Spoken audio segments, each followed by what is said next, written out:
As we continue to get tributes in on the passing of Dr. Mboweni, we speak to General Secretary of the South African Federation of Trade Unions, now Ntate Zwelinzima Vavi. Good morning, welcome to Newzroom Afrika, and thank you for your time. Good morning, Masichaba. Good morning to your colleagues and to everybody listening and watching. Dr. Mboweni was a trade unionist and a member of the South African Congress of Trade Unions. Firstly, if we can just expand a little bit on the ways in which he was central to the transformation of the colonial and also just like moving the country along in the international trade union movement. Well, he was based in Lesotho, a member of the South African Congress of Trade Unions, Saftu, and an activist who ensured that excuse me, we ensure that the workers' struggles in South Africa and are taken into the international front, mobilize international solidarity from that advantage of being in exile. And you know that the South African struggle was fought in 4 levels. One of them was the international isolation of the apartheid. He played a critical role in ensuring that workers all over the world stand in solidarity with their counterparts here in South Africa and the rest of the continent. For that, we will always be grateful to him. And secondly, as you are saying, he was the face of the transformation of the apartheid labor market as the Minister of Labor, First Minister of Labor, who understood the principle, the framework, and of the Constitution of South Africa that gives workers a right to join unions, the right to collectively bargain with their employers, a right to strike, a right to negotiate union security agreements such as the agency fee as well as the close shop. No other constitution in the world exists containing similar rights of workers.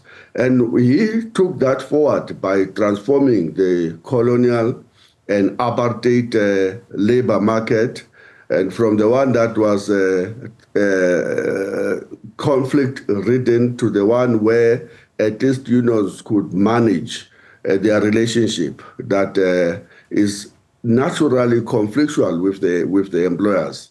He's the man who pioneered the Basic Conditions of Employment Act, and many workers today who will benefit from having a right to take a tea break, lunch break, maternity benefits, and overtime for work beyond the scheduled hours of work, will not understand the role that Tito Mboweni played as the Minister of Labor in pioneering the Basic Conditions of Employment Act, the Labor Relations Act, and which manages the relationship between the employers and the workers in the economy as well as in the public sector. He championed the introduction of the employment equity legislation that forces all the employers to put forward a plan of transforming their workplaces, and from the one where the white was total dominant to the one that must have an equity and begin to show the demographics of South Africa, where black people will not forever hit a glass ceiling, where women and people with disabilities will not forever hit the glass ceiling in the workplace. He transformed, and I remember this very, very vividly as a mine worker. He transformed the Mine Workers Health and Safety Act to give mine workers a right to refuse to do dangerous work, and he, of course, that went further to transform the Occupational Health and Safety Act, and so he is the face of the transformation of the apartheid labor market, and we have no contradiction in saying we will forever be indebted for that. Of course, we didn't get that all from the silver platter. For each of those pieces of legislation, we had to organize strikes and to strengthen his arm, but also to push back the employers who would have liked to retain the apartheid labor market, or even roll back the clock back to prior 1979 Vayan Commission.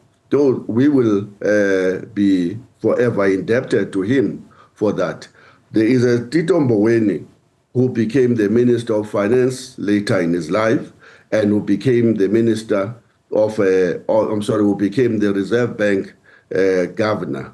With that Tito Mboweni, we had sharp differences because he was carrying forward the legacy of a state that was embarking on a neoliberal program of even budget cuts post the 2017-2018 world economic crisis. With that Mboweni, we had to march to the Reserve Bank, but more importantly, we had to engage with him. He was not afraid to negotiate even when we have such sharp differences. And I remember very well delegation after delegation to see him in his offices as a Reserve Bank governor, and to try and show him that inflation targeting was going to only lead to higher interest rates in South Africa at a time when South Africa needed to develop and to create jobs. And we couldn't convince him. But we still remain people with a cordial relationship that could interact beyond the space of him just being a representative of the state. Well, the public have come to know him for many different things, whether it's his professional legacy or whether it be his cooking. How will you remember him as a person? Very boastful, isn't it? And